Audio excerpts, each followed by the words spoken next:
是个剑修多爱装，天打雷劈也嚣张，惹不起，惹不起。我胸中亦有一剑，虚肌若动，自不相伤。夜来！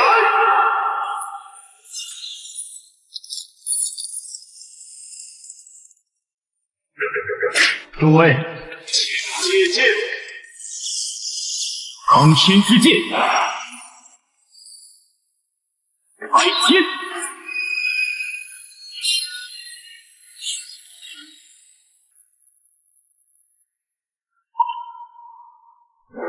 眼前这个男人是来自地球的穿越者，成为了宗门最废法的灵根，即将被逐出宗门，却意外觉醒，见到通神天赋，任何剑之大道，学会只在一瞬间。我有一剑，可降妖，可除魔，可灭佛。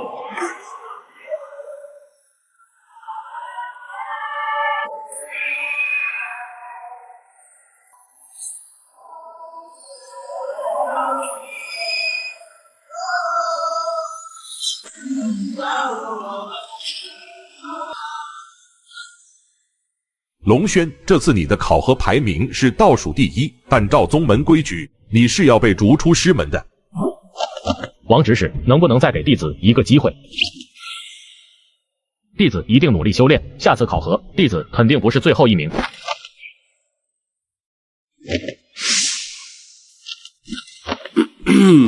龙轩，不是我说你，你的水平你自己心里也有数。就算这次我留你下来，下次淘汰的那个人肯定还是你，你又何必如此苦苦挣扎呢？虽然话是这么说，但是留在宗门，好歹现在吃喝不愁啊。而且我现在还觉醒了，见到通神天赋，肯定是留在宗门会更有利。到了外面，怕是吃饱饭都是问题了。这样吧，这次我放你一马，看在你刚才这么懂事的份上，我再给你指条明路。哦，王执事还请说，什么明路？你去剑阁当守剑弟子吧。剑阁守剑弟子，不错，剑阁守剑弟子待遇等同于外门弟子，以后你就不用参加杂役弟子的考核了，更不用担心会被淘汰。这是剑阁守剑弟子的令牌，有了它，你就是剑阁的弟子了。哦，那这还真是个好地方。晚辈感谢王执事，我这就去剑阁报道。师父，钱师兄不是让您把龙轩赶走吗？你怎么不仅把他留下来了，还让他进了剑阁？哼，你懂什么？这小子必死无疑。对了，师父，龙轩这个家伙卑贱得很，他连得罪钱师兄的资格都没有。钱师兄为什么会关注他？因为李雪柔那个天之娇女。小子，你走错地方了，这里不是你能来的。前辈，晚辈是新来的剑阁守剑弟子。小子，你这是得罪了什么人？竟然让你来当守剑弟子？前辈此话是何意？什么意思不重要了，反正你接了守剑弟子的令牌，便已经是剑阁的守剑弟子，其来之则安之。对了，以后不要叫我前辈，我听之膈应。我和你差不多大，以后就叫我罗师兄就可以了。啊，这老东西这么不要脸吗？都这么大年纪了，还让我叫他师兄？好了，跟我走吧。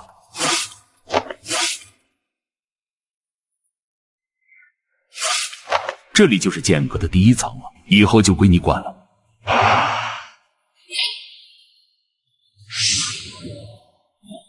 罗师兄，刚刚那是赤月对你的挑衅。赤月是这剑阁一层之中最具有邪性的一柄剑，不过也只是对你的挑衅，因为如果他真的对你出手，你现在已经是一具尸体了。这剑阁里的剑怎么比人还要恐怖？我就知道那个老东西不会给我安排什么好差事。你以后做事尽量小心一点，毕竟这剑阁的剑可是比外面的人更加恐怖的，想要在剑阁活下去并不容易。怎么怕了？怕了也没用。还是那句话，其来之则安之。虽然守剑弟子非常危险，但是富贵险中求，只要能在这里干满1年，你就能成为蜀山剑派的内门弟子。哦，剑阁的守剑弟子待遇这么高的吗？那罗师兄，您在这里干了多久了？2年。我刚刚进入剑阁的时候，也不过是一个普通的外门弟子，那时也才不过20多岁。我现在这个样子，也全都是拜这剑阁所赐。你接下来的任务，就是在1年之内，将第一层所有的剑全部擦拭一遍。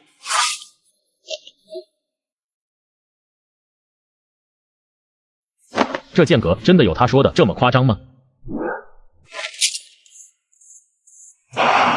剑名青鱼，重3斤2两，剑身3尺1寸，玄铁为彩，地火为引铸造而成。当龙轩在接触剑的一瞬间，仿佛这把剑的信息便通过剑道通神出现在了他的脑海里。奇怪，刚才好像是什么东西进入了我的体内。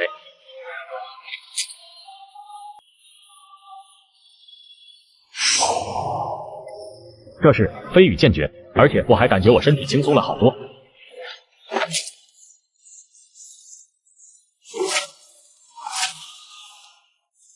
是个剑修多爱装，天打雷劈也嚣张，惹不起，惹不起。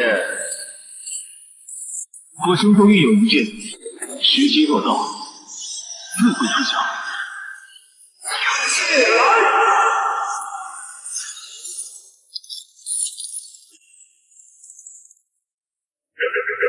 诸位，请接剑。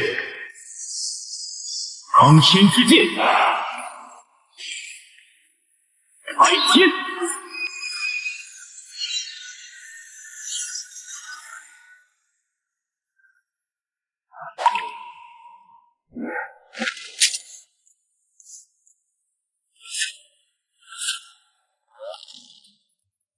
这是幻境。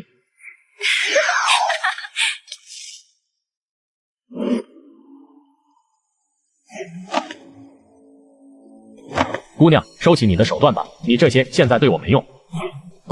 为什么？郎君是觉得妾身姿色太差，不入你眼？这倒不是，你这个妖精长得不错，但是你想吸我阳气，我舍不得。想不到你小子没什么修为，定力还挺过人，这时候还能保持理智。我确实没什么修为，所以你就算是吸我，也吸不到多少阳气。我可不是什么妖精，我也不是要吸你的阳气，而是要吸你的生命力。不过你可以放心，因为你要是不配合的话，我也吸不了你的生命力。姑娘，既然如此，你就让我回去吧。你这家伙可比之前那小子强多了，他在这里待了不到3个月，就凉透了，看样子你能比他多活几天。以后就不要叫我姑娘了，叫我红起。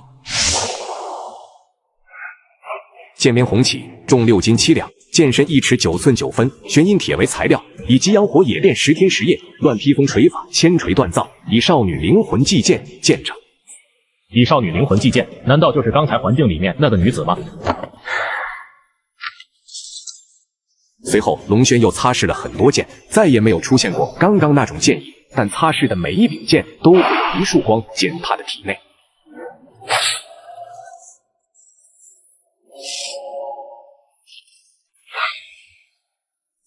倪风，我看你今日怎么死！兄弟们，给我把他拿下！就凭你们也配？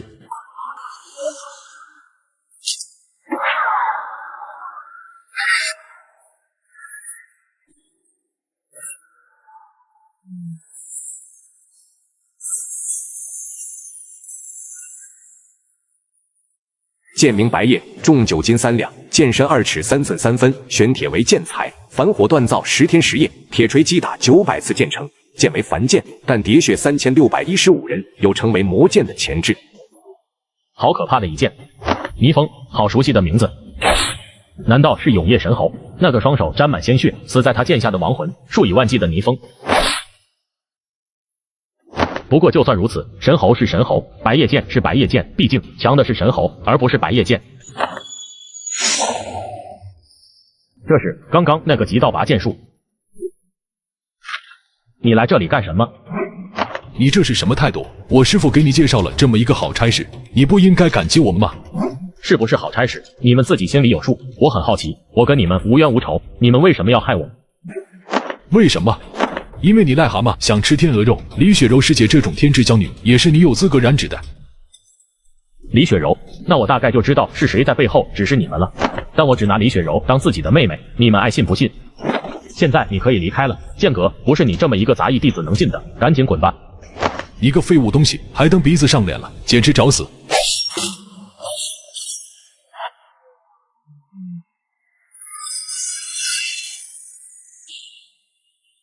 你应该庆幸这里是剑阁，否则的话，你现在已经是一具尸体了。你不是一个废物吗？你怎么会这么恐怖？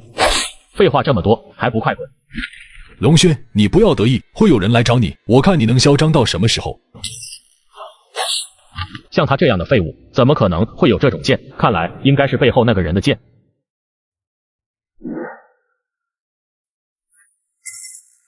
不错嘛，你小子竟然修炼出真气了。多谢罗师兄夸奖，入了剑阁，想多活几日，自然要加倍努力修炼了。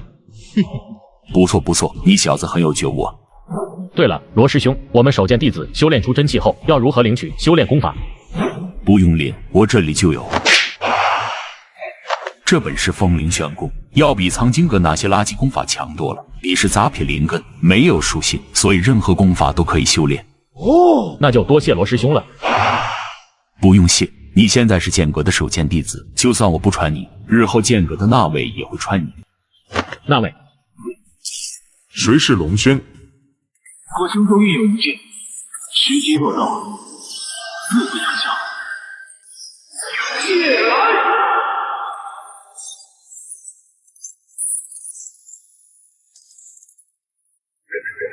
诸位，请接剑。康心之剑，开剑！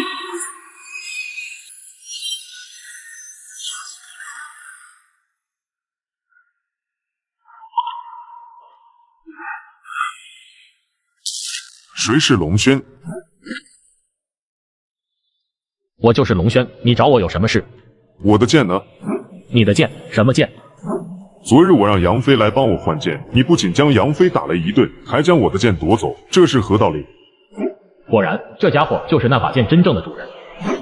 杨飞主动对我出手，被我教训，他自己将剑丢在剑阁，仓皇离去，这是他的问题。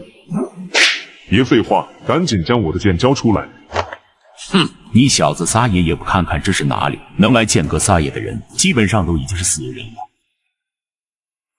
你小子也是太仁慈了，昨天那家伙竟然敢对你动手，到剑阁来撒野，直接将他斩杀也不会有任何问题。这老头这是在威胁我，可恶！好，今天这事我认了。龙轩，你给我等着，我就不信你一辈子待在剑阁里。罗师兄，昨日如果我杀了那个杨飞，真的不会受到惩罚吗？我可以负责任的告诉你，日后如果还有人敢来剑阁闹事，杀了就杀了，不会有任何问题。就算是蜀山剑派的执法堂到了剑阁，也得绕着走。哦，没想到自己被莫名其妙忽悠到剑阁，居然还是抱上了一条大腿。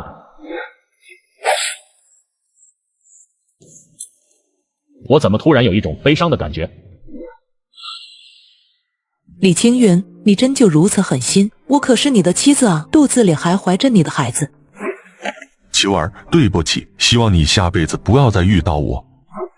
李青云，你动手吧，我不信你能够如此绝情，狠心到杀死自己的妻儿。秋儿，对不起，但我已经付出了太多了，我必须要练成太上绝情剑。你付出了什么？一门剑法而已，就那么重要吗？秋儿，其实有件事情，我一直骗了你，灭我李家满门的凶手，并不是江湖上凶名赫赫的血魔。没错，就是你想的那样，是我亲手灭掉了李家。我自灭满门就为了修成太上绝情剑，只可惜我到如今也没成功。这就是因为你还活着。李青云，你还算是人吗？世界上最可怕的魔鬼也莫过于此。李青云，你动手吧，希望你不要后悔。秋儿，对不起。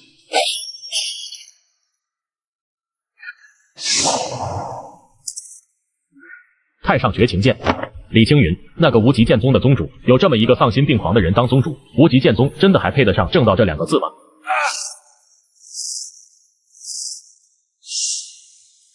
这是太上绝情剑意，虽然不是完整的剑意，但好像却是最重要的种子。即使我不修炼这太上绝情剑，也可以凭借这颗种子爆发一次太上绝情剑意。看来这剑阁还真是我的福地呀！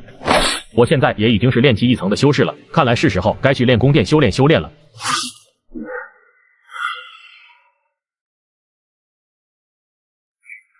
真是冤家路窄。龙轩，没想到你还有勇气走出剑阁，在剑阁里我拿你没办法，但是到了这里可就不一样了。你想怎么样？怎么样？哼，赶紧乖乖的把我的黑岩剑还给我，要么你今天就休想安然无恙的离开这里。我还是那句话，想取剑就拿灵石去剑阁交换，否则别想。你简直是找死！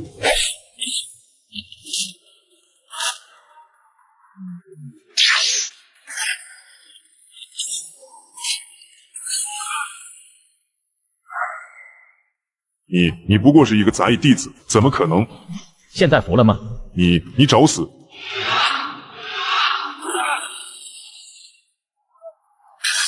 你的嘴好像要比你的剑术还要硬，只可惜空有一身修为，却没有剑术意识。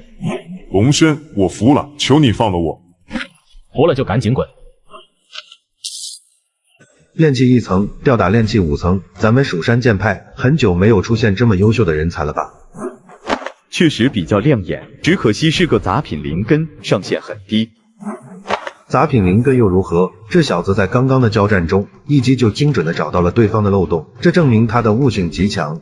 不排除这种可能性，但确实很难。相比之下，我还是更看重李雪柔那个女娃，身具极品灵根，各方面都碾压别人。拿一个极品灵根和杂品灵根相比，你也说得出口。在此之后，龙轩并没有急着回剑阁，而是来到了悟剑堂。悟剑堂切磋剑法，看来这下是来对了地方了。而此时的剑道通神在这里简直就是如鱼得水，一门门剑法全都映入龙轩的眼帘，然后在龙轩的脑海里不停的完善修补缺点。你赶我过来！我胸中运有一剑，时机若到，自会出鞘。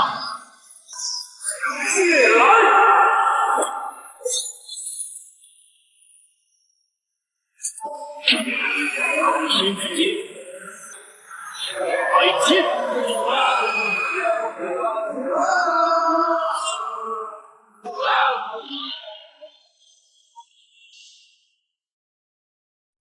你赶我过来！姑娘是在叫我吗？我长得好看吗？好看。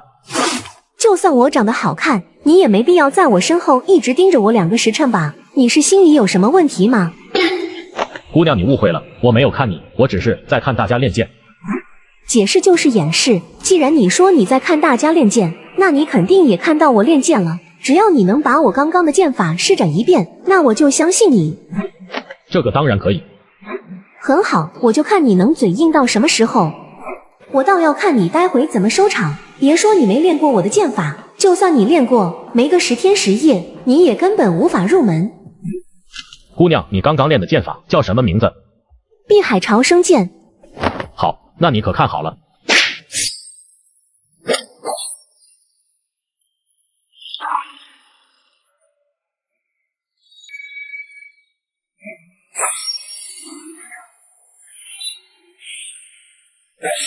姑娘，这套剑法可还满意？你是不是早就学过碧海潮生剑？不对，你不可能接触得到碧海潮生剑，这怎么可能？你到底是什么人？在下剑阁首见弟子龙轩，不知道姑娘怎么称呼？内门弟子柳烟平。我刚才看你对我的剑法好像很熟练的样子，你能不能指点一下？指点你？为什么？有这个时间，我还不如去多看看其他人练剑。只要你愿意指导我，并且陪我练剑，我每个时辰给你1颗灵石。成交。这不妥妥的富婆吗？我在剑阁1个月的补贴才3颗灵石，她1个时辰就给我1颗灵石，这简直不要太香了好吗？这小子这么爽快就答应了吗？我还想着他如果不同意，我就给他10颗，再不行就20颗。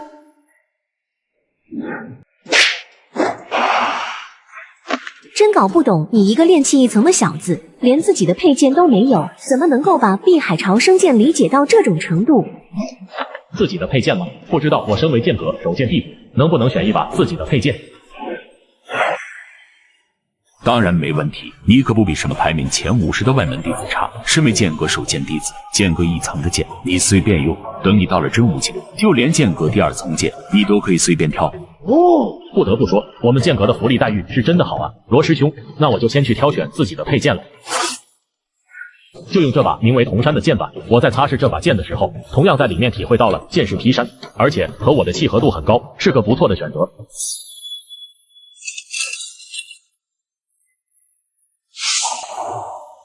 这什么情况？这可是我刚刚精心挑选的剑啊！到底是哪个缺德带冒烟的，竟然直接把我的佩剑给斩断了？是你斩断了我的佩剑。铜山剑不过是块破铜烂铁，哪里配得上你？从今天开始，我跟着你。你要跟着我？我不过是一个炼气一层的守剑弟子，连许多外门弟子都不如，你为什么会想跟着我？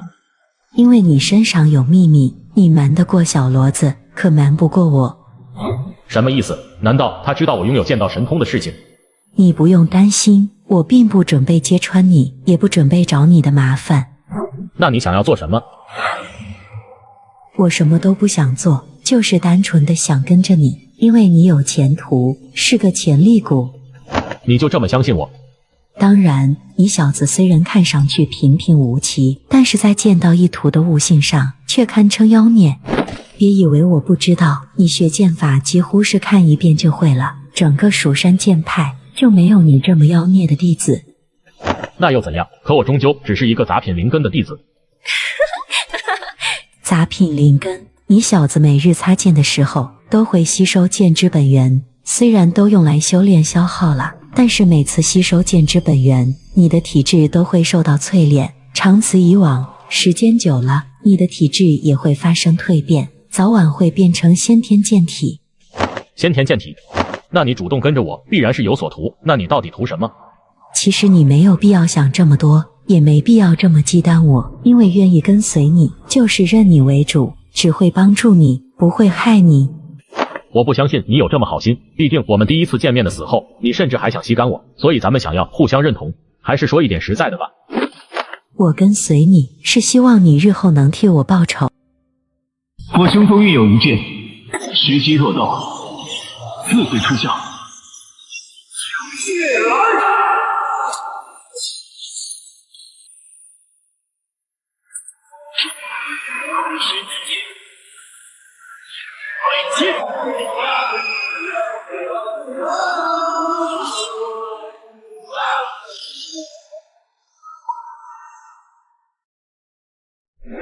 我跟随你，是希望你日后能替我报仇。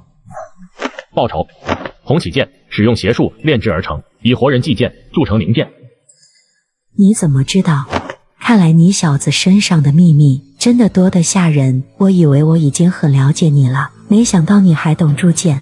既然你开诚布公，那我给你一个答复，只要你真心的跟随我，我就可以帮你报仇。你都不问问我那个仇人是谁，是什么境界吗？不管你的仇人是谁，也不管他是什么修为境界，哪怕是人仙当面，我早晚也会让他死在这柄红起剑之下。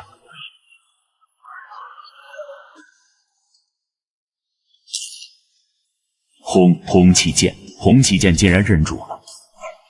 红起剑，这可是一柄煞气极重的灵剑，在剑阁一层的剑气之中，绝对是属于顶尖的存在，甚至于许多剑阁二层的剑气，可能都不如红起剑。最重要的是，这红起剑连自己都看不上，居然看上了孟凡这小子。罗师兄，红起剑很不凡，他能够选中你，证明你很不错，小伙子加油！那罗师兄，铜山剑被我损坏了，需要我赔偿吗？不用，身为剑阁弟子，剑阁的剑你随便使用，就算是用坏了，也不用赔偿。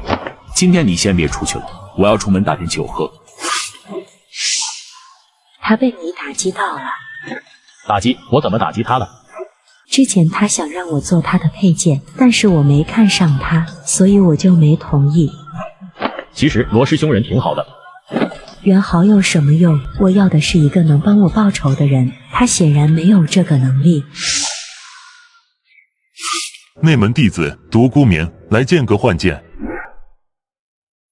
你这柄剑完好无损，确定要换剑吗？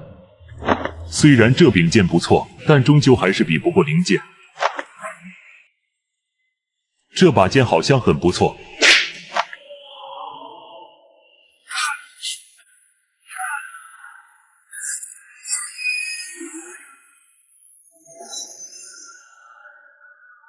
你们灵剑都这么恐怖的吗？你以为呢？灵剑可不是谁都能驾驭的，而且赤月本来就是最邪性的灵剑，甚至已经有化为魔剑的趋势。这个独孤明选择赤月剑，纯粹是自不量力。如果他不是在剑阁，今天就死定了。不在剑阁就死定了，这是什么意思？难道在剑阁他就死不了？剑阁里面可不止你一个人，你救不了他，不代表别人救不了。难道是罗师兄说过的楼上那位大佬？是我不自量力了。今后你要小心这个家伙了。什么意思？虽然他没有和你交流，但他的目光中充满了阴森可怖，甚至隐隐带着一丝杀气。你是不是有被害妄想症啊？我和他无冤无仇，他为什么对我有杀气？因为嫉妒我这么明目张胆地挂在你身上，几乎官宣了我是你的配件。对于你这种修为低的人，显然嘎人越界是更轻松的办法，所以你最近最好减少外出。这小子看起来沉默老实，没想到是这个一个阴险可怕的人。在洪启剑的帮助下，龙轩已经知道他每次擦剑进入他的光束名为剑之本源，并且经过洪启剑的指导，龙轩是运气二。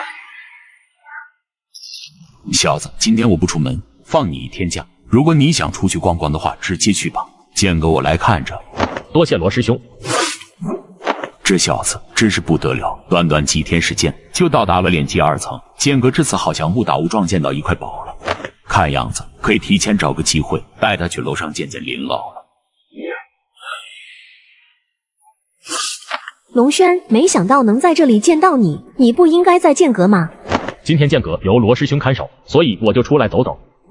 好吧，我刚好想去剑阁找你，跟你说一说剑神殿的事情。剑神殿？那是什么地方？剑神殿有一块剑神碑，相传在这块神碑之中隐藏有一柄神剑，但从未有人能击碎这块剑碑，所以这个传说是真是假，也没人知道。所以柳师姐告诉我这个，不会是想让我去击碎那块剑碑吧？整个宗门都无人能击碎，我就更不可能了呀。你急什么？听我说完。虽然现在无人能够击碎此碑，但是接触到此碑的人都能够感受到一股剑意，很多人感受到这股剑意后，剑法都有了很大的进步，甚至还有人创造出了属于自己的剑法。每个人的资质和悟性不同，所以在剑神碑上的感悟也都不同。你是我见到悟性最夸张的一个人，所以我觉得你可以去剑神殿感悟这剑神碑，相信会大有裨益。这剑神碑是任何人都可以去感悟的吗？感悟剑神碑确实是谁都可以去的，就算是杂役弟子也可以感悟，只不过每次感悟剑神碑需要上交100颗灵石，然后一次只可以感悟1个时辰。1个时辰100颗灵石，这特喵的跟抢有什么区别啊？这可不是我这种人能去得起的。钱不是问题，我可以资助你，但是我有个要求，我要你把剑神碑上所获得的感悟分享给我。好，我答应你。那明天我在悟剑堂等你，到了之后我们一起去剑神殿。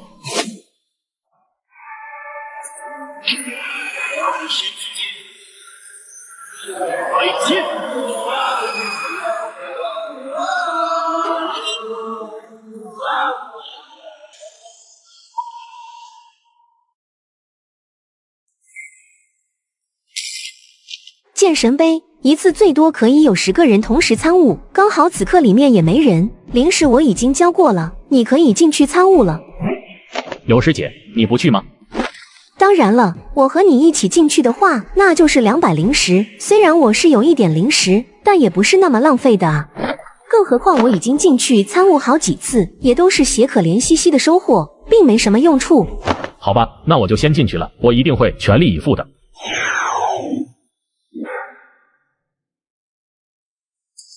这股气息究竟是什么样的剑意，什么样的剑道才能够如此恢宏磅礴？这是剑之大道，原始。先不管这么多了，时间紧迫，我还是先抓紧时间感悟吧。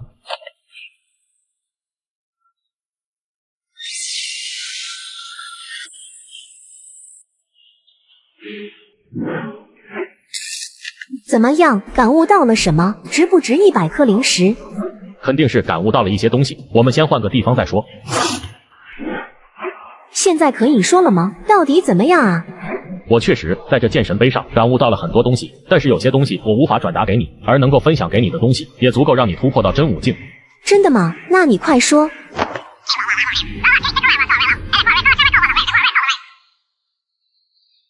哦！想不到感悟一次剑碑，竟然能让你长这么多见识。不得不说，你这种人真的离谱。就算哪天你突然间修炼成了剑意，我都不会意外。接下来的几天，你就将我说的这些全部吸收一遍，一定让你突破到真武境。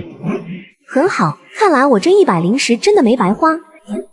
那我就先回去了，毕竟我还有一些感悟需要回去慢慢参悟。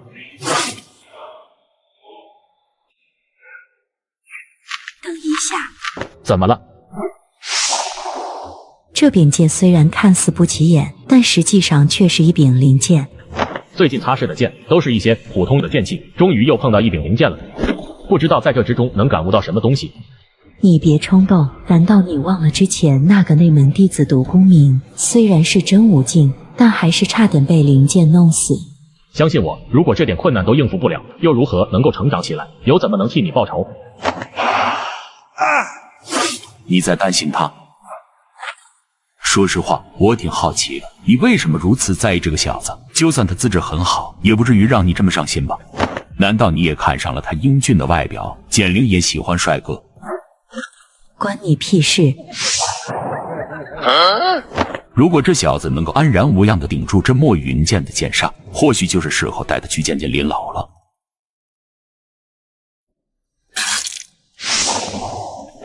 剑魔纵横天下的独门绝技七绝魔剑，这平平无奇的墨云剑竟然是剑魔的佩剑，只是没想到这剑魔竟然是一位女子。感觉怎么样？你没事吧？师兄放心，我没事。幸好在剑神杯感悟之后，我的意识和精神方面得到了大幅度提升，不然恐怕我还真扛不住这墨云剑的剑煞。今天剑阁提早关门，你跟着我去剑阁2楼吧。去2楼？是时候带你去见见林老了。你小子连灵剑的剑煞都能扛得住，想必林老也对你很感兴趣。林老，这是剑阁新来的首剑弟子，来到剑阁表现不错，所以带来见见您。这是怎么回事？这人给我的感觉怎么好像是一把剑一样的存在？难道是传说中的人剑合一？你很不错啊。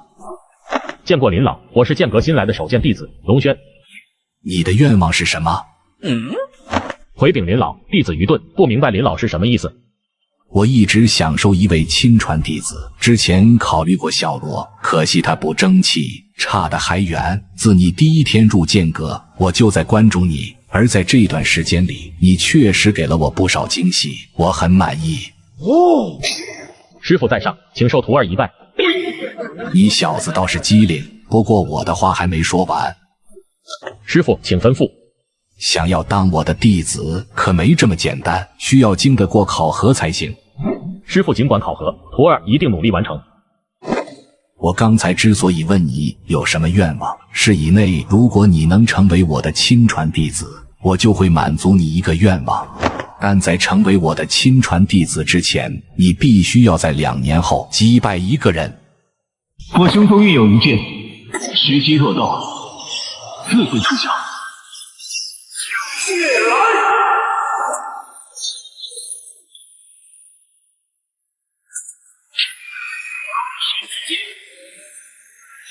海剑！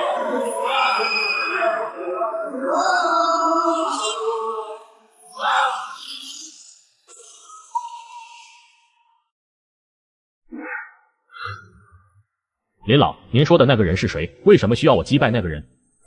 那个人是我一个老对头的弟子，8年前我和他立下赌约，各自培养一个弟子，10年后比试，谁若是输了，就必须答应对方一件事。林老，那对方的弟子现在是什么境界？2年前他便已经踏入了天元境。林老，您这也太看得起我了吧？我现在也不过才炼气3层，和对方可是天壤之别，更何况他已经踏入天元境2年了。提升修为并不是什么难事，但是提升修为不代表提升实力。但你的悟性超人，想要累积剑道底蕴，比提升修为还要简单。所以我有信心，让你2年之后超过叶琴心。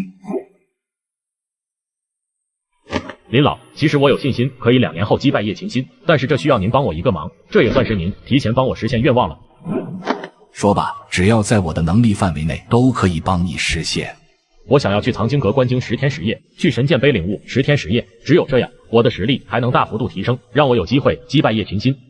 你这个愿望其实对我来说并不是什么难事，我答应你。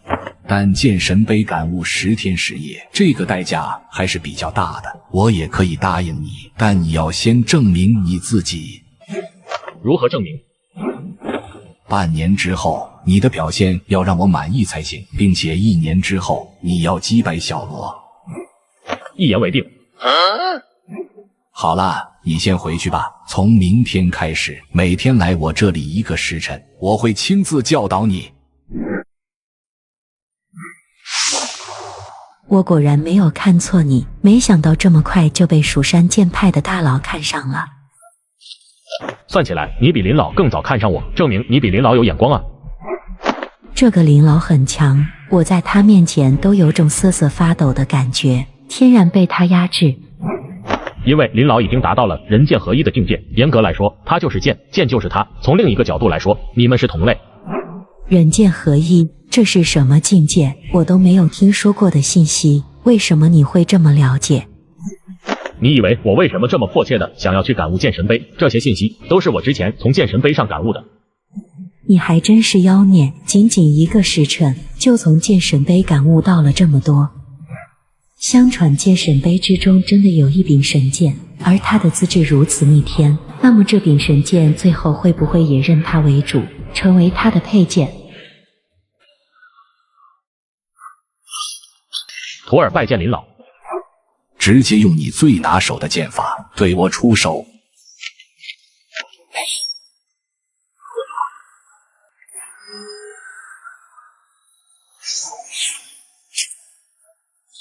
我知道你悟性惊人，在剑道上面的天赋也是绝顶，但是没想到你在这个境界就能将一门剑法修炼到极致。这门剑法你修炼了多久？1个月吧。1个月，仅仅1个月，你就将这门剑法修炼到了这种地步？你不是在跟我开玩笑吧？当然不是，弟子说的都是实话。很好，这是惊雷剑诀，你现在将它熟练的记下。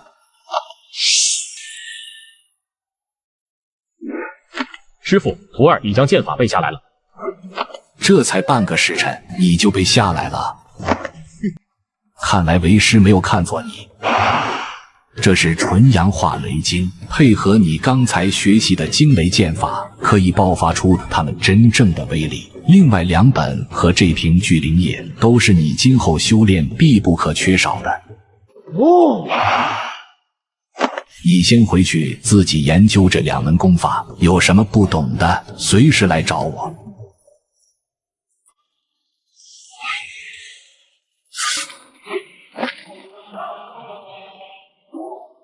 你小子这才几天就练起4层了，虽然我前几天给了你聚灵液，但是也不至于让你的修炼速度如此之快呀。师父，今天的惊喜可不止于此。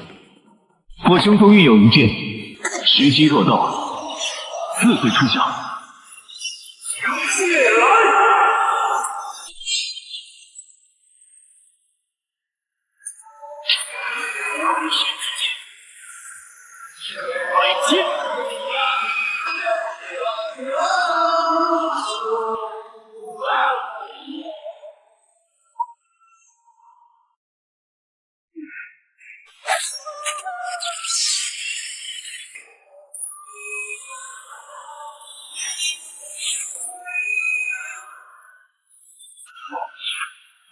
惊雷剑运，你这就修炼成惊雷剑运了，这不过才仅仅3天，你小子还真是个妖孽呀！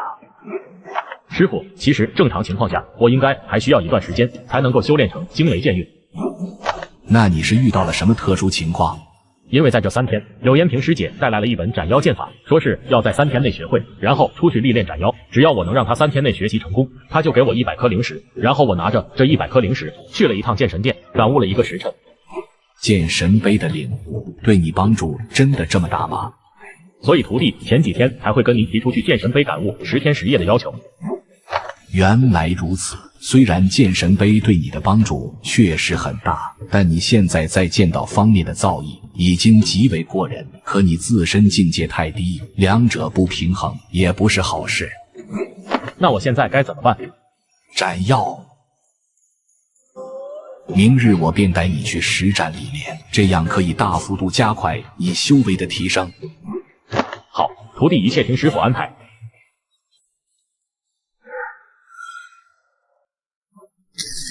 这就是你这次要猎杀的妖物紫雷蜈蚣。这种妖物一般在天心山脉的外围，所以你尽量不要往天心山脉深处靠近，那里对你来说十分危险。弟子知道了。这只紫雷蜈蚣交给你解决了，为师不会出手，一切靠你自己。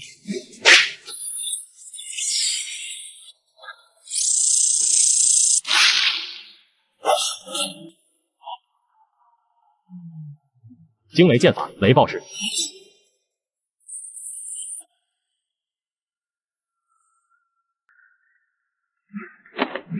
这小子真是逆天，第一次斩妖，就然一剑就能斩杀这紫雷蜈蚣。要知道，这可是和炼气7、8层的修士相对应的。林老，这些紫雷蜈蚣好像比想象中的要弱很多啊。你现在已经修炼了斩妖剑意，这可是对妖物有着致命打击的。其次还修炼了惊雷剑法，自然是比较轻松的。这是紫雷蜈蚣的雷源，对于你雷属性的功法非常有利，快将它吸收了吧。感觉怎么样？我感觉我再吸收几道雷源就可以突破炼气5阶了。很好，接下来就是你自己去寻找紫雷蜈蚣，一切都靠你自己。龙轩便独自在天心山脉中寻找紫雷蜈蚣，并且一一将其斩杀。3天时间内，足足斩杀了18只紫雷蜈蚣，并且在雷源的保护下，龙轩的修为也达到了炼气6层。公子，小女子在这深山中迷路了，公子可否将小女子带出去？在这荒无人烟的山脉，怎么会有一个少女在这里迷路？这很不正常。难道她的什么妖物变的？你是什么人？为什么会出现在这里？公子，我住在不远处的山村，进山来采药，但现在却找不到回去的路了。主人，直接拔剑斩他。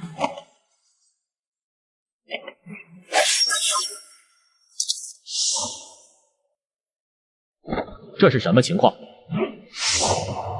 主人，是幻觉。你看前方有只白狐狸，是他魅惑了你。因为我也有魅惑敌人的能力，所以看穿了他的幻术。我的精神力现在实在太弱了，看来我要抓紧时间提升到真武境了。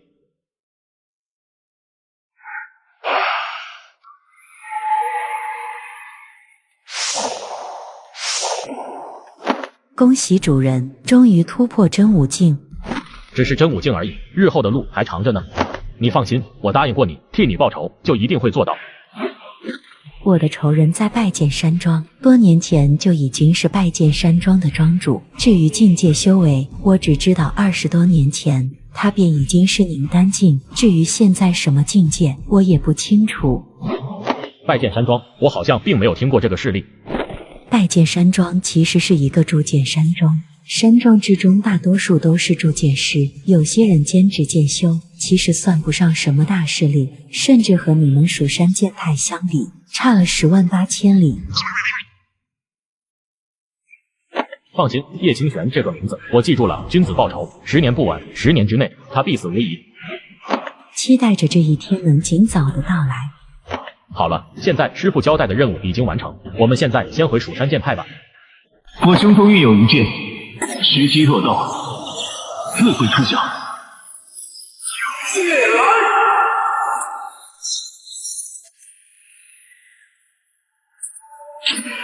唐玄之剑，百剑。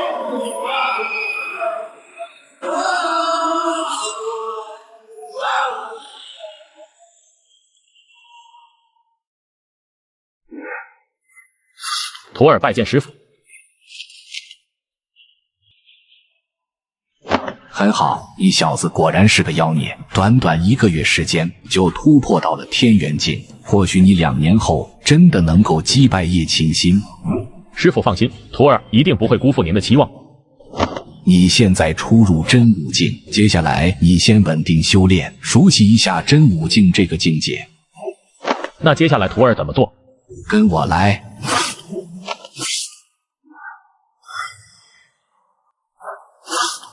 师傅，这是什么地方？怎么感觉比宗门的锁妖塔还要神秘？禁言，你先在此地等我，不要随意走动。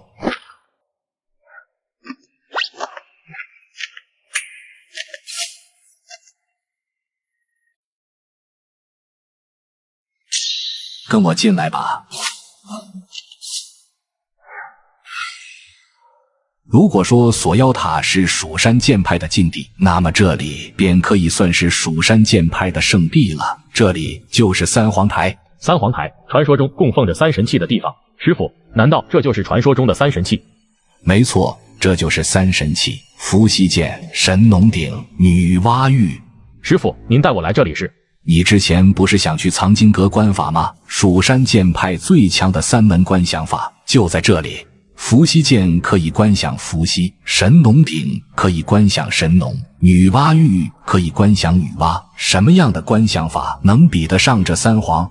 但这确实是极其困难的事情，就算是我当年都没成功观想三皇。但我觉得你有这个希望，但你也不要有什么压力，不需要强求，努力试一试就可以了。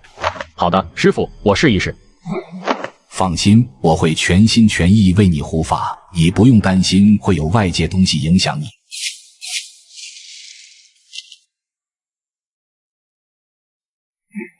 可恶啊！我的剑道神通只有在接触到兵器的时候才会有效果，这样远距离的观看没什么卵用啊！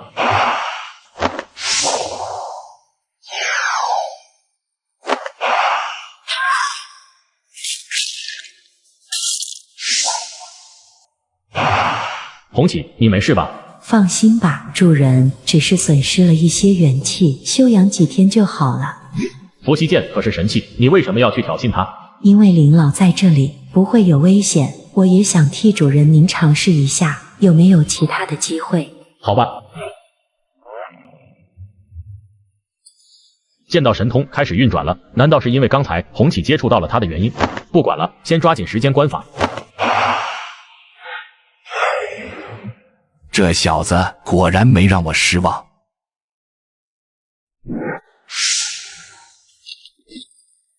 成功了吗？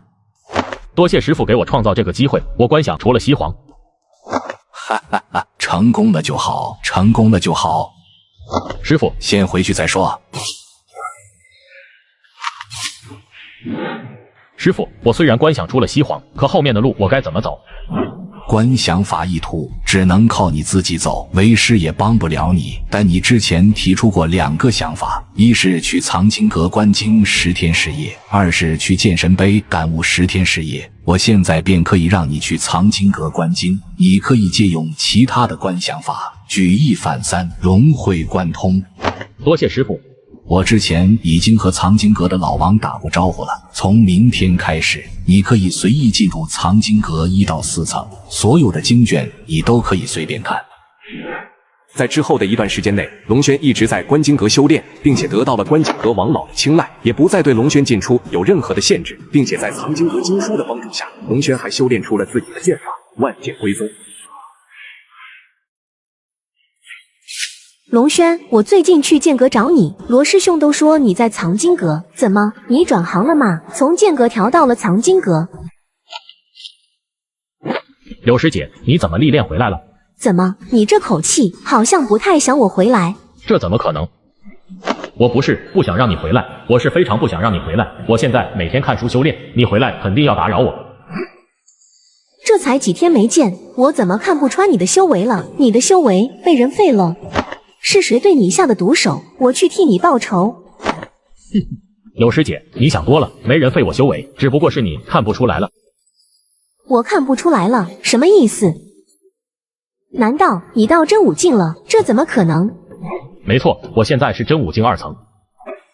我真武境1层，你才炼气2层，我现在真武境2层，你也真武境2层，这才短短几天时间啊！你不是在跟我开玩笑吧？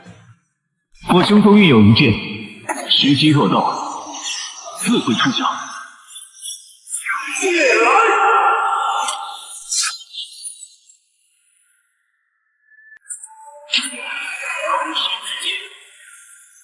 白剑。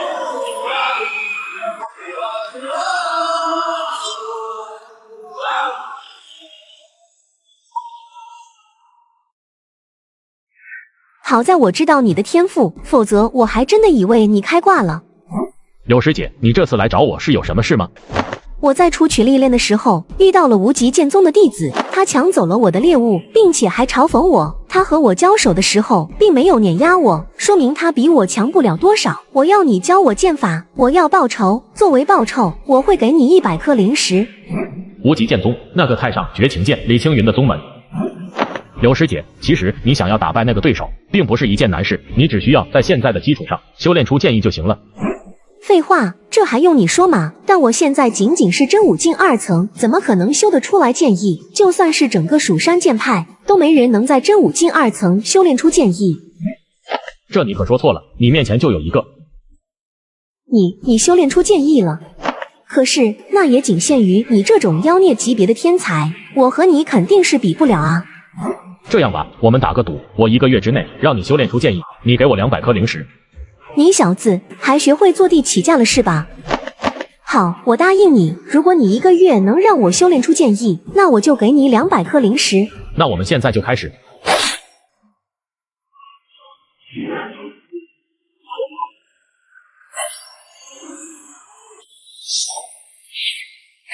谢谢你，这才短短的20天，我就修炼出了剑意，我自己都不敢相信，你还真是个能创造奇迹的人。虽然你现在修炼成了碧海潮生剑意，但你现在不要着急去报仇，最好是突破到真武境3层，而且你现在利用这剑意，应该很快也就到真武境3层了。好，我听你的，那我就先离开了。这段时间一直在指导他剑意，感觉自己的修炼都耽误了，我要赶紧修炼了，不能让师尊失望。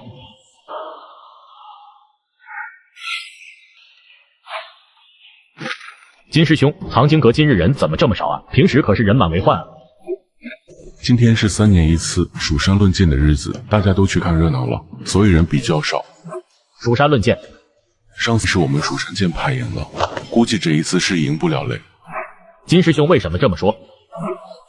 因为上一次我们有旷天幽这个天才，而这次不仅没有旷天幽，而且昆仑剑派还崛起了一个叫江破月的人，听说在年轻一辈没有对手。原来如此，那个旷师兄是怎么了？听说他之前出去历练就再也没回来，难道是陨落了？他可没有陨落，而是在出去游历的时候爱上了一个风月魔教的女弟子，直接跟随那个女子去风月魔教了。哼，我堂堂蜀山剑派的天之骄子，竟然入赘了魔教，真是奇耻大辱。金师兄，既然如此，事情都过去了，就别生气了。要不我们也去看看蜀山论剑吧？我不喜欢人多，你自己去吧。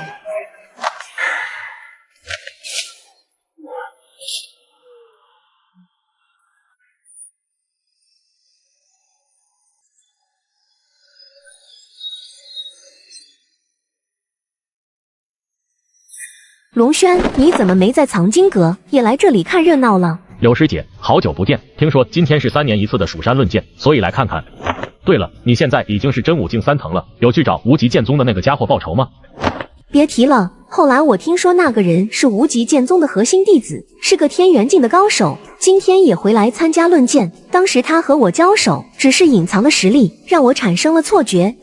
这么说来，短期内你怕是报仇无望了。唉，我是没希望了。你呢？你小子这么妖孽，能不能打得过他？柳师姐，别闹了，我一个真武境5层的小修士，怎么能和天元境打？你这不是在开玩笑吗？好像也是。不对，你刚刚说什么？真武境5层？上次我找你指导我剑意，你才是2层。短短半年，你现在真武境5层？真武境5层而已，又不是天元5层，你激动什么？妖孽，你纯是个妖孽啊！柳师姐，怎么了？我的仇人上场了。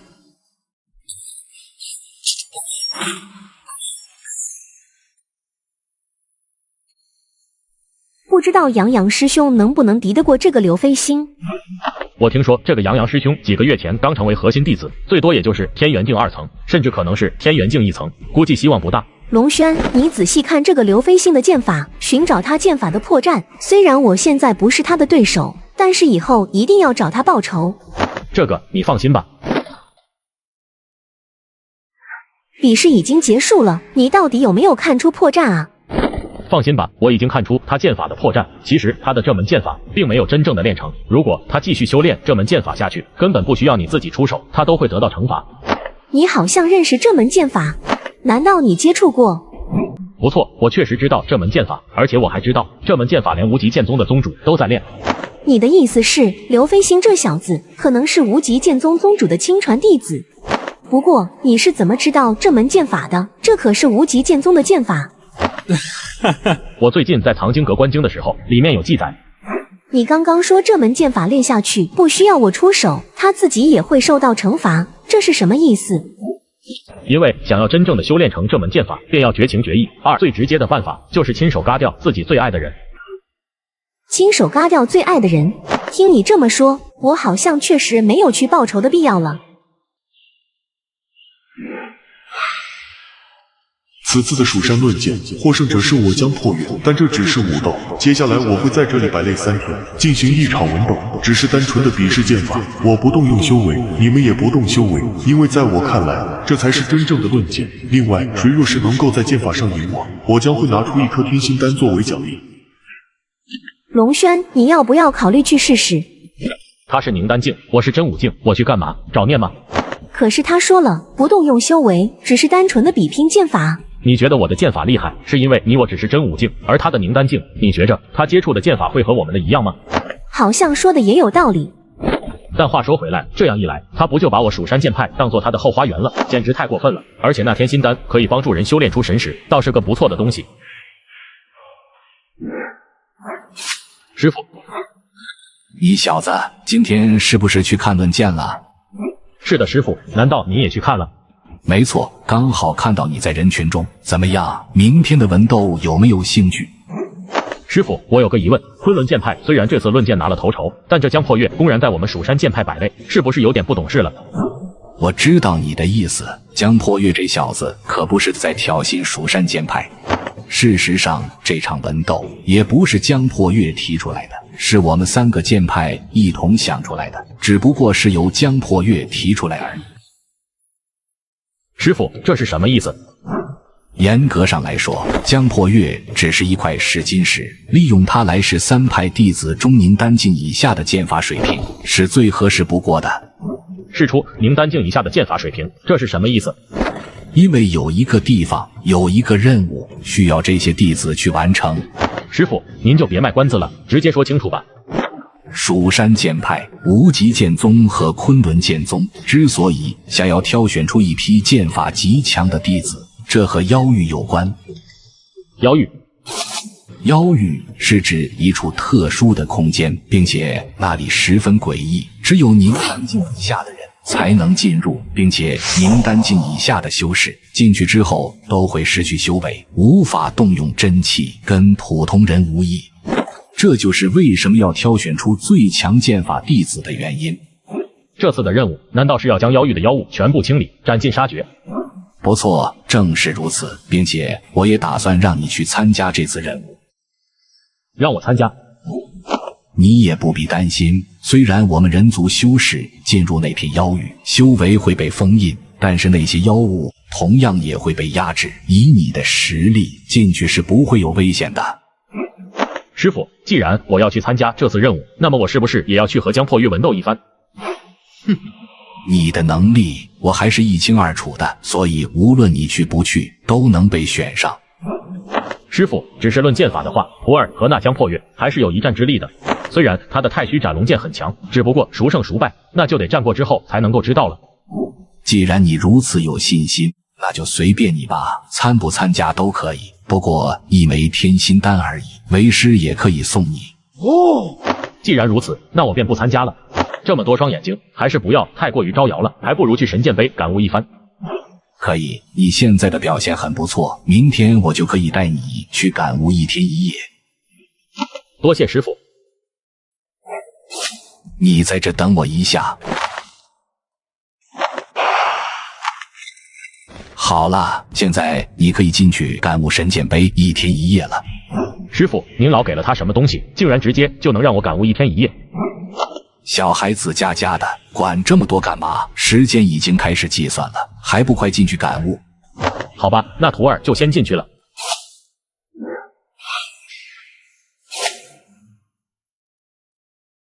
这就是你新收的亲传弟子？不错，你感觉怎么样？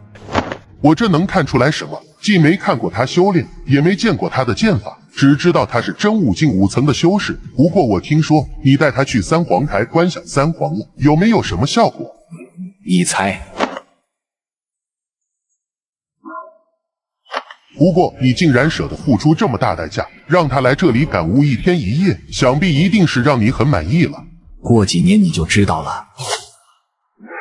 随着时间飞速的流逝，龙轩自创的万剑归宗剑法也得到了非常大的完善，并且也觉醒了剑士。在剑士的加持下，他的逃生剑、剑士劈山和惊雷剑法也得到了质的加强。年轻人，醒醒，时间到了。多谢前辈。这小子真的能一口气在这里感悟1天1夜，期间从未苏醒，这种情况是我在这几10年来从未见过的。难道这小子真的有林老说的这么妖孽？若是真的这样，那么这个小子他不是要成为蜀山剑派新一代的蜀山剑圣？师傅，我回来了。不错嘛，还突破到真武境6成了。怎么样？这1天1夜的感悟有没有什么收获？感觉很好。感觉很好，我花费了这么大的代价，我是在问你好不好吗？我是在问你有什么收获。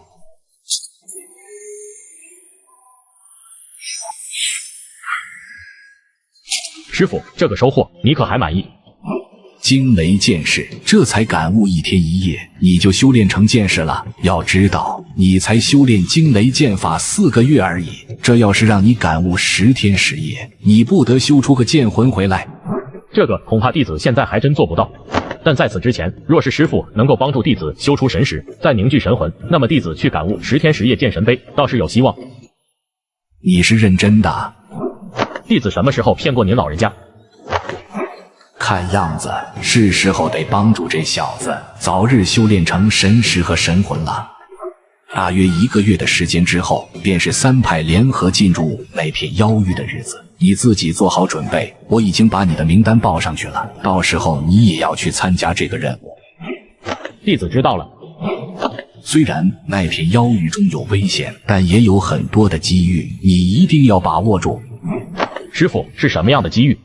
那片妖域之所以称为妖域，并不是因为那里是妖族的地盘，其实那是一处洞天，只不过碰巧被妖物占领了而已。击杀那里的妖物，不仅可以淬炼肉身，还有各种天材地宝，估计让你修炼到天元境都没什么问题。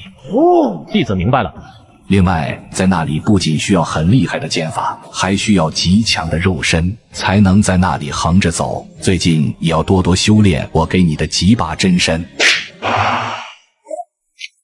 师傅，这是霸体丹，这是专门配合炼体功法的丹药，在蜀山剑派很少见，你小子省点用。那就多谢师傅了。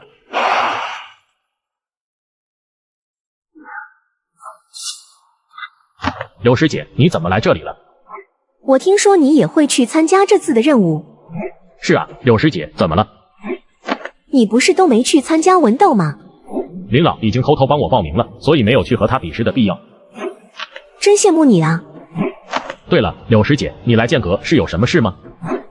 因为我也获得了这次的名额，但我也有不想让我去，说我连丙灵剑都降服不了，更别说去妖域了。剑阁不是你管吗？所以我想来找你换一丙灵剑，证明给他看。什么叫剑阁是我管的？我可没有那么大的脸，就算是你找我换剑，也要10颗灵石，不可能给你开后门。10颗灵石，你是在看不起老娘吗？10颗灵石掉下水道里，我都懒得去捡。好吧，那我来替你选一把灵剑。现在柳师姐的能力还是比较弱，看来我要帮她选一把没有剑煞的灵剑才可以。我做到了，我也是有灵剑的人了。我爷爷还说我配不上灵剑，根本不可能让我去妖域，看我回去怎么打他的脸的。行了，别再得意忘形了，要不是我挑选了一把温顺且没有剑煞的灵剑，你以为你会成功吗？你就不能别打击我，说点好听的吗？柳师姐神功盖世，这灵剑和你简直是绝配。这还差不多。走吧，1个月的时间已经到了。师傅，您也要去吗？是的，为师这次是领队，但只是领队。你在妖域之中的安危，为师无法保证，只能靠你自己。但为师可以保证，你这往返的路途绝对平安无恙。多谢师傅。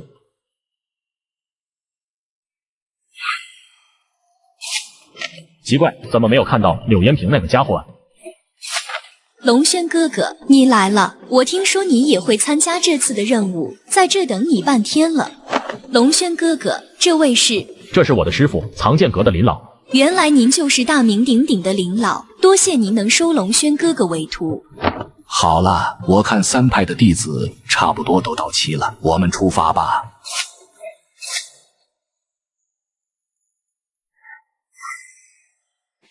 龙轩，我可算追上你们了。柳师姐，你怎么这么晚才来啊？别提了，我离开剑阁回到家之后，我爷爷打死也不同意我来妖域，对我严防死守。等你们全都走了之后，这才对我放下戒备。我就偷偷溜出来，一路跟着你们的痕迹追到了这里。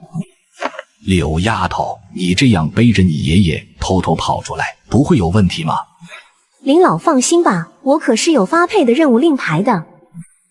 好吧，龙轩，进去妖域之后，你要好好照顾这丫头，别到时候不好给他爷爷交代。师傅，难道你和柳长老有交情？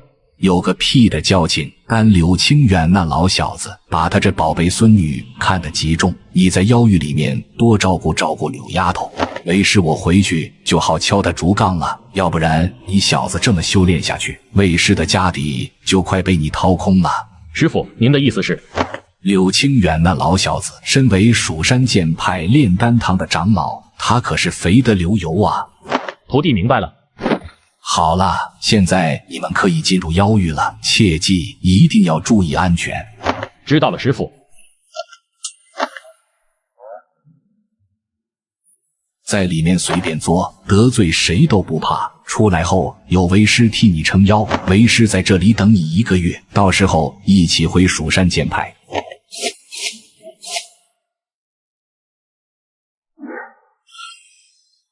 大家先不要着急，进来之前长老们已经说过了，这次大家听我统筹，因为这次的任务有一定的风险，所以不适合单打独斗，大家距离不要太远。我有这片森林的地图，大家跟着我走就行了，希望大家配合。柳师姐，你对这个何方圆了解吗？我只是个内门弟子，对核心弟子并不了解，这个你就要问李雪柔师姐了。龙轩哥哥，这个何师兄是核心弟子排名第10的存在，修为达到了天元境8层，恐怕距离突破宁丹境也会很快。他的剑法造诣如何？何师兄很低调，而且没什么胜负心，每次弟子考核，他都是随便应付一下，没有透露出他真正的实力。但即便如此，他的排名也是排在第10的存在。好了，我要说的注意事项就这些，现在我们可以向目标位置前进了。这是狼妖。虽然我们现在无法使用修为，但可以利用剑意，而这头狼妖的妖气也不重，应该很好处理。柳师姐，咱们3人你最弱，要不你先去拿着狼妖试试身手。虽然咱们3人我最弱，这是事实，但你能不能不要说的这么直白？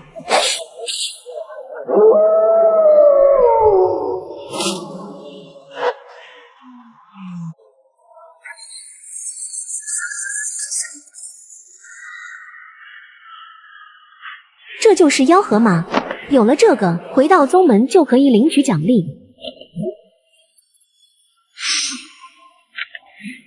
龙轩，你在干什么？我修炼了一门炼体功法，这些妖兽的身体里的灵元可以增加我的炼体功法。原来如此。好了，我们继续往前走吧。救命啊！快来人救救我！救我！救我！后面有妖怪在追我！放心吧，小姑娘，你躲在我们身后，有我们在，他伤害不了你。谢谢大姐姐。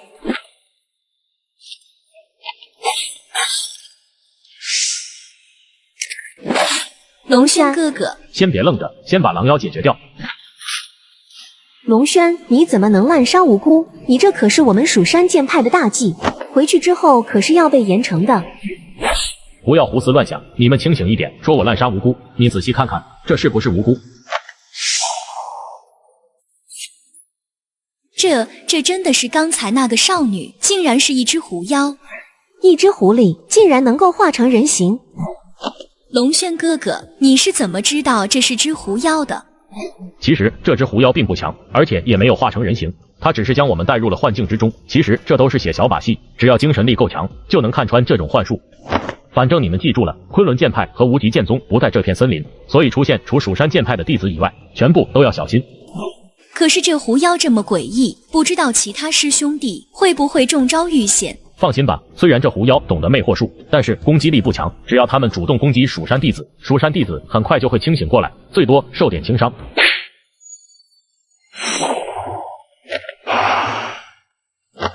龙轩，你为什么一副如此开心的样子？没什么，只是淬体功法有了些许精进。早知道这妖域的资源这么好，我也去修炼了。你确定吗？练成金刚大块头，可就没男人要了。那还是算了。好了，我们继续往前走吧。铺好了，逃，快逃！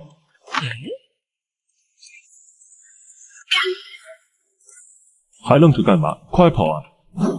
跑，那是不可能的。这么多的妖兽，那就是同等数量的妖核，这可都是些行走的奖励啊。更何况这么多的妖元，很有可能会让我的极霸真身直接提升至第4层。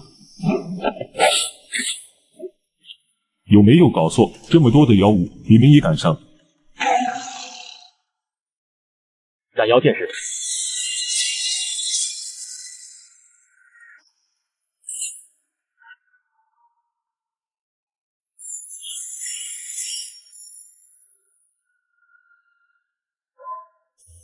这人是谁啊？怎么会如此恐怖？一瞬间就斩杀这么多妖物。王师兄，你没见过龙轩很正常，因为他根本就不是核心弟子，也不是内门弟子，他是剑阁的首剑弟子。龙轩这个名字一定要记住了，找个机会一定要抱住大腿，这人以后绝对不简单。好了，这颗大的妖核我就留着了，其他的你们两人分了吧。龙师兄，我不是故意将狼妖引过来的，我只是……不用解释，因为这对我们来说根本不是事。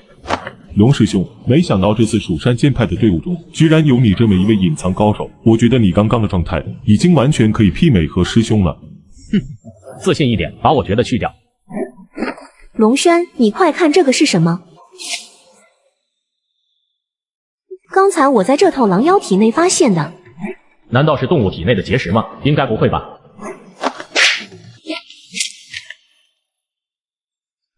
应该是一种特殊的灵石吧，被这妖物误食了，结果消化不掉。等我回去让林老看看就知道了。那不行，这是我发现的，除非你拿刚才那颗大妖核来给我换。你还真是个小气鬼啊！龙师兄，我能跟着你们这个小队混吗？当然可以，但是你要想好，因为你跟着我们，你的收获会很少，因为基本上没有你出手的机会。哈哈。那就更好了，我来这里本来就不是为了什么收获，我只是为了见见世面，跟着你们很有安全感。既然如此，那你随意吧。那就多谢龙师兄了。对了，你刚才施展那一剑，好像是斩妖剑意吧？为什么你的斩妖剑意这么强？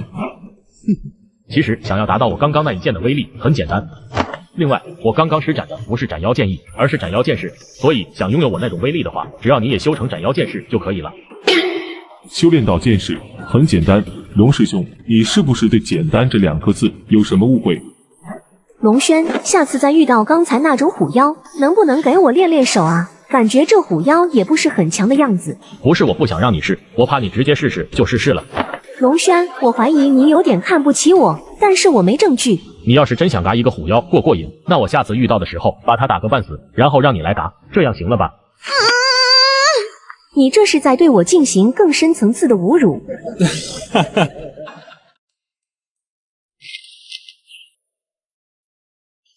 师孙师兄、杨师兄、刘师兄和张师弟，他们身边怎么还有一个女子？怎么羡慕吗？龙师兄，你误会了，其实我一心修炼，不近女色的。窈窕淑女，君子好逑，这又不是什么丢人的事情。你要是喜欢，我可以把她抓过来给你当媳妇。龙师兄，别开玩笑了，我们蜀山剑派可是名门正派，怎么能干出这种强抢民女的事情？你们两个谁去？我去。龙师兄，柳师妹，你们在说什么啊？李师姐干嘛去了？当然是帮你抓个媳妇。李师妹，你怎么来了？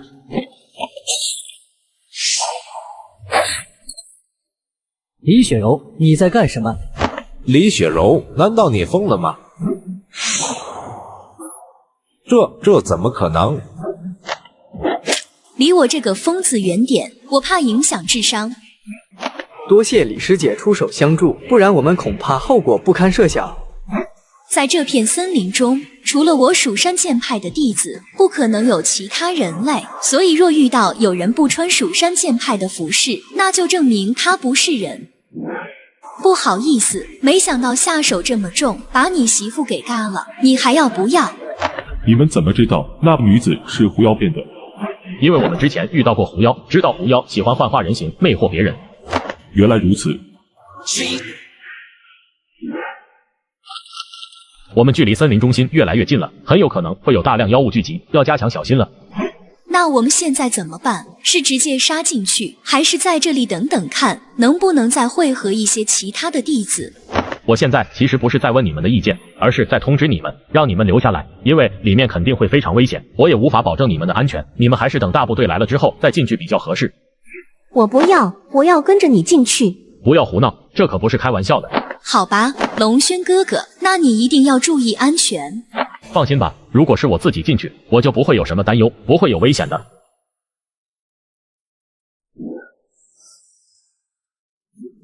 这森林水潭之中，怎么会有一朵如此奇特的莲花？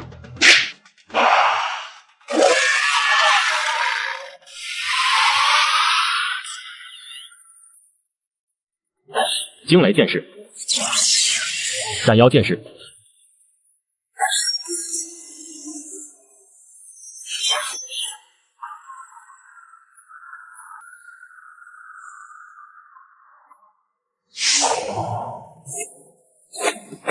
算你识趣，还知道求饶。这是妖丹。根据藏经阁记载，一个妖兽将自己的妖丹显露在人前的时候，是已经臣服，要滴血认主的意思，否则一击将妖丹打碎的话，这妖兽便必死无疑。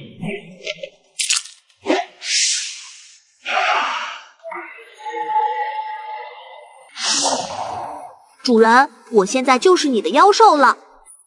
你竟然会说话！主人，我现在还是幼年时期，无法化形。您现在能听到我的声音，是因为我认您为主，可以和您传音。原来如此，你为什么要突然来认我为主？是怕我将你斩杀？是啊，这是我能够想到唯一活下去的方法了，因为我感受到了你的杀意。我若不这么做，现在肯定是一具尸体了。对了，刚刚那朵莲花到底有什么作用？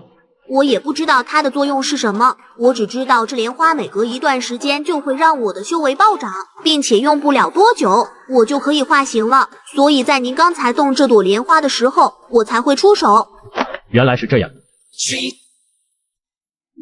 随着时间的流逝，1个月的时间很快就过去了。3大剑派的弟子也纷纷在秘境里出来。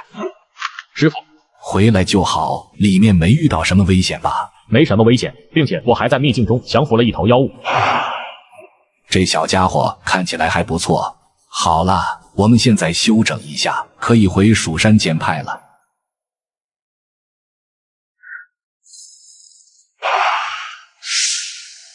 不用看了，这是我的，现在已经没你的份了。主人，你还真抠门啊！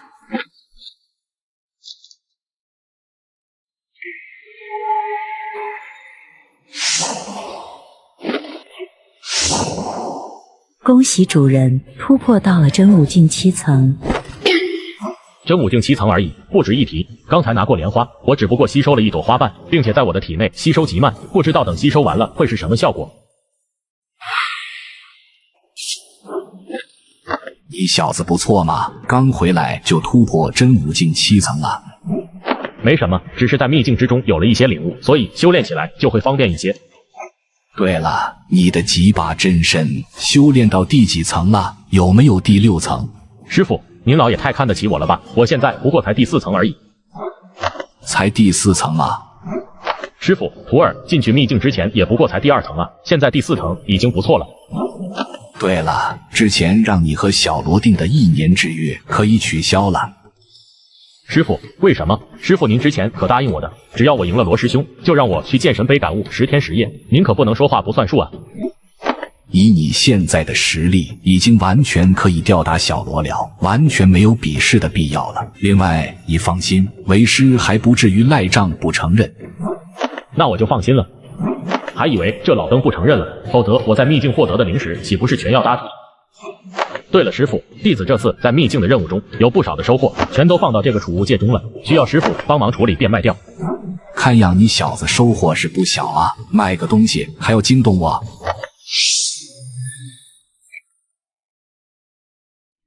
你小子还真是大捞了一笔呀！这些东西加起来，估计要有5000颗灵石了。哦，师傅，您可别骗我，真的值这么多吗？你小子，你好像忘了一件事，还记不记得进入妖域之前，我让你照顾柳烟平，然后我和你说的什么？师傅，您是说您要去敲柳长老的竹杠了？此时不敲，更待何时啊？师傅好像说的有些道理啊，那就麻烦师傅您了，我就先去藏经阁观经了。去吧。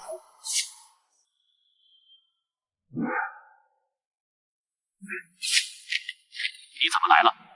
蜀山剑派发生这么大的事情，你居然还能够定定心心的在藏经阁看书？大事？什么大事？当朝公主来我们蜀山剑派求剑，顺便切磋剑法，已经连续3天，已经赢了无数蜀山弟子了。这有什么？只是切磋剑法而已，大惊小怪的。虽然只是切磋，但是这个什么公主太嚣张了，简直没有把咱们蜀山剑派放在眼里。看你这么着急，你不会也去切磋了吧？哼！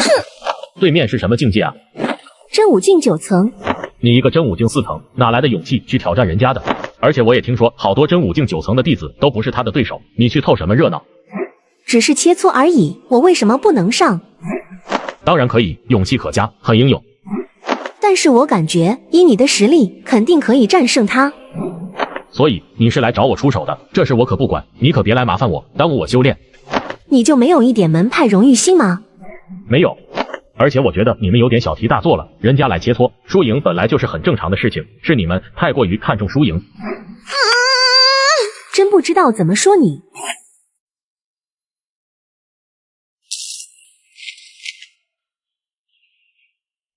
还不错嘛，这才回来短短几天，你就又提升到真武境8层了。还好吧，这都多亏师傅教导有方。对了，师傅，您给我的那个金刚叶用完了，现在我的极霸真身也已经修炼到5层了。那金刚叶我也只有1品，你用完了我也没有了。而且极霸真身修炼到5层后，往后每提升1层需要的资源都是惊人的。对了，当朝公主玉琪公主来蜀山剑派这件事情，你应该也知道了吧？这件事情都传遍整个蜀山剑派了，弟子当然也是知道的。师傅，难道对这个玉琪公主也有兴趣？这丫头身为一朝公主来我们蜀山剑派，我当然会注意。那师傅的意思呢？这个玉琪公主虽然是一国公主，但是却在我蜀山剑派肆意妄为，有些太过于张扬了。师傅，您老该不会是想让我去教训教训这个玉琪公主吧？有机会的话，你可以去和她切磋切磋。师傅，这不像是您的风格啊！按照您的性格，不会在这种小事上计较吧？你小子人不大，心眼倒是不小，非要打破砂锅问到底吗？弟子只是好奇而已。你有完没完？非要为师告诉你，他父亲年轻的时候曾经欺负过为师，为师一直铭记在心。如今他女儿跑到我蜀山剑派，我还不出气？你再问东问西，我就拿你出气。师傅消消气，徒儿懂了。罗师兄，这是师弟，你来的正好，这位就是当朝的玉琪公主。蜀山剑派龙轩见过公主。你就是龙轩？公主居然听说过我的名字。前2日我在你们蜀山剑派的悟剑堂和不少弟子切磋，可惜没一个人能胜我，但其中有一个女子输了之后，还扬言说有一个叫龙轩的师兄一定能胜过我。柳延平这个死丫头还真是能给我找麻烦啊！看样子龙某让公主失望了，期待已久的人只不过是一个真武境8层的弟子，修为还不如公主您。我确实失望，但却不是因为你的修为，我失望的是你连出来与我一战的勇气都没有。公主，请您注意言辞，我师弟没有许你切磋，不是因为怕你，而是他一向不喜欢与人争斗。既然如此，这位所谓的龙师兄，现在可愿意与我切磋一二？有机会的话，你可以去和他切磋切磋。既然如此，公主请出剑吧。你口气还真不小，竟敢让我先出手。我若先出手，你肯定不服，说不定还要闹着再比一场，这太麻烦。狂妄！追龙剑法，龙吟。追龙剑法，龙吟。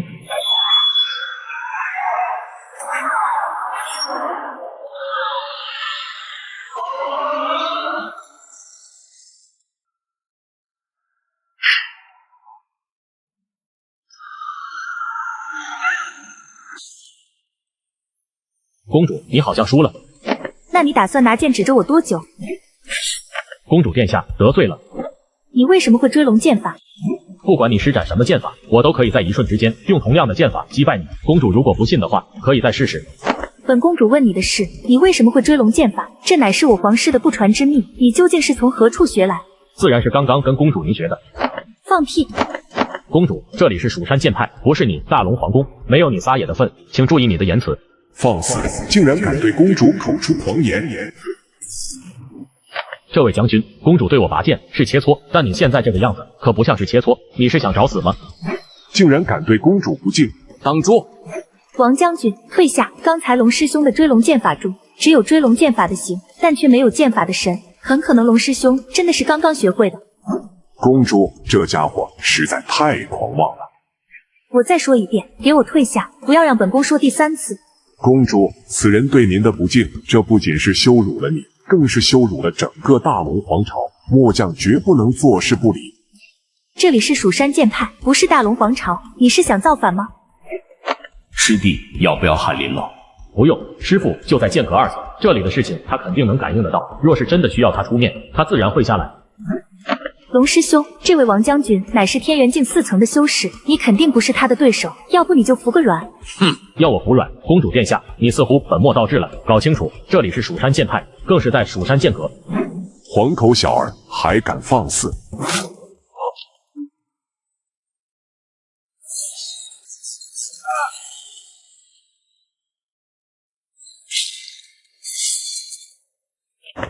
能接我一刀不死，固然有些能耐，不过我倒要看看你能接我几刀。既然如此，那就别怪我手下不留情了。剑来！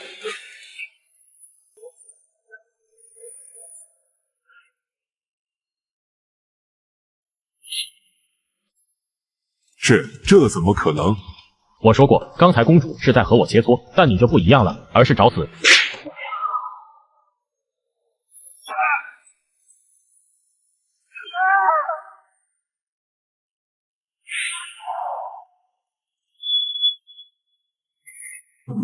龙师兄，刚才你也看到了，是那家伙自作主张，我已经多次让他住手了。徒儿，把剑放下，这玉琪公主确实没有害你的心思。既然你已经斩了刚刚那家伙，这件事情就算了吧。对，这位前辈说的很对，我确实没有害你的心思。是，师傅。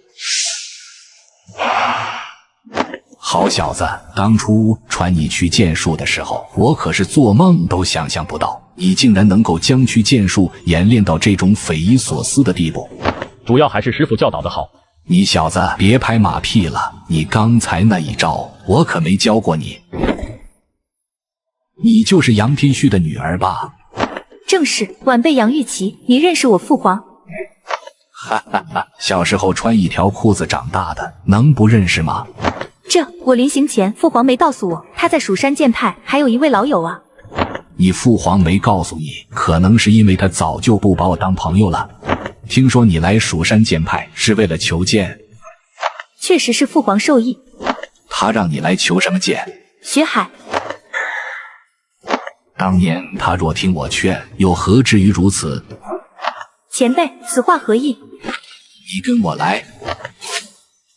公主殿下稍等，李老应该是去取剑了。3层的法剑诸多，所以我从未让你上3层，因为我知道你喜欢接触长剑，怕你一时控制不住触摸法剑，遭到反噬。徒儿知道。玉琴的丫头口中的就是这柄剑，也是一柄法剑。怎么不打算触摸一下吗？弟子一向很怕死，自然也不会去作死。你刚进剑阁的时候可没少作死。师傅，同样的事情，死了的人才叫做作死。弟子既然活下来了，那么就不是作死，而是弟子有把握。哈哈哈，你小子确实有点妖孽。等你达到天元境界，为师可以考虑帮你降服一柄法剑。多谢师傅。师傅，怎么了？杨天旭这家伙来求学海剑，证明他的身体出了问题。算了，徒儿，我已经将这柄剑的剑煞压制些许，你将这柄剑拿去给玉琪那丫头，为师就不下去了。但记得叮嘱那丫头，千万不要擅自催动使用这柄剑，否则她将必死无疑。好，徒儿知道了。这就是血海剑，林老让我交给你，并且特意叮嘱了，此剑千万不可擅自催动使用，若是你催动使用，那么将必死无疑。多谢龙师兄。龙师弟，你刚刚那一招，挥手间数几十柄长剑飞出去，将人斩杀，叫什么名字？我给他取名叫剑来。怎么，罗师兄很感兴趣？看起来很不错的样子。罗师兄，这一招的难度极高，以你的天赋和五行是很难学会的。龙师弟，不，龙大哥，你教给我试试呢，万一我就学会了。好吧，毕竟自我入剑阁以来，你对我也是非常照顾，我就把剑法交给你吧。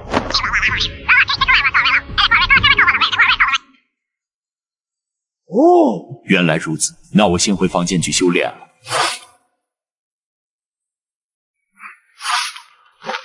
你不是说将藏经阁的剑经看完了吗？怎么又来了？我是来找王老的，顺便向您打听打听，有没有什么独家的消息。鬼王宗的宗主向我们蜀山下了一封战书，1个月之后，他将登临蜀山，入锁妖塔。鬼王宗宗主，这可是魔道巨擘级别的存在，放眼整个天下，都是数得上号的大人物。他要进锁妖塔干什么？锁妖塔之中封印的不仅有妖族，还有一些魔物和邪物。这个鬼王宗的宗主就是冲着其中一件魔物来的。什么魔物？血魂剑。金师兄，这个鬼王宗的宗主就这么自信，敢孤身来蜀山剑派闯锁妖塔？他只是下战书要挑战锁妖塔，又不是代表鬼王宗要来和蜀山剑派开战，并且他能不能活着出来，也只能看他自己。难道这锁妖塔的危险比一宗之主还要强？锁妖塔之中的情况可比你想象中的要复杂得多。怎么感觉这金师兄说的这么一本正经，好像他进去过一样？不过我如今的修为都已经追上了罗师兄，但为什么却依然看不穿金师兄的修为？金师兄，你现在到底是什么境界？反正比你强一点。好吧，那没什么事，我就先去找王老了。金师兄，告辞。你小子怎么又来了？不是跟你说了吗？藏经阁5层我也没权限让你进去，如果你真的想进去，只能去找掌教。王老，您误会了，我这次来只是想和您聊聊。想和我聊聊？王老，你先调整一下情绪，我接下来的话可能会让你心神失守，你一定要先冷静下来。你小子搞什么东西？有屁快放！王老，这柄剑您肯定不会忘记吧？你这是什么意思？我知道这柄剑是您的。这柄剑曾经确实是我的，但现在已经不是了。我不知道你是从什么地方知道这柄剑和我的关系，但现在它不属于我，你放回剑阁去吧。王老，我不仅知道这柄剑是您的，我还知道您为什么不接这柄剑。不过现在您可以接剑了，因为我知道杀害您妻儿的凶手是谁。你说什么？王老，您冷静，我只是恰巧知道了这个信息，准备告诉你而已，我不可能是你的仇人。你到底是谁？你为什么会知道这些？这事我可从来没告诉过任何人。王老，您先把我放下来，我不可能是您的仇人啊。这件事情你必须给我一字不漏的给我解释清楚，否则的话……王老，杀害你妻儿、屠灭红云村的凶手是血刀宗的人，其中有一个叫做袁浩。你说的是真是假？这个先不提，我必须要知道你为什么会知道这件事。王老，接下来的话可能会有些匪夷所思，但绝对都是实话。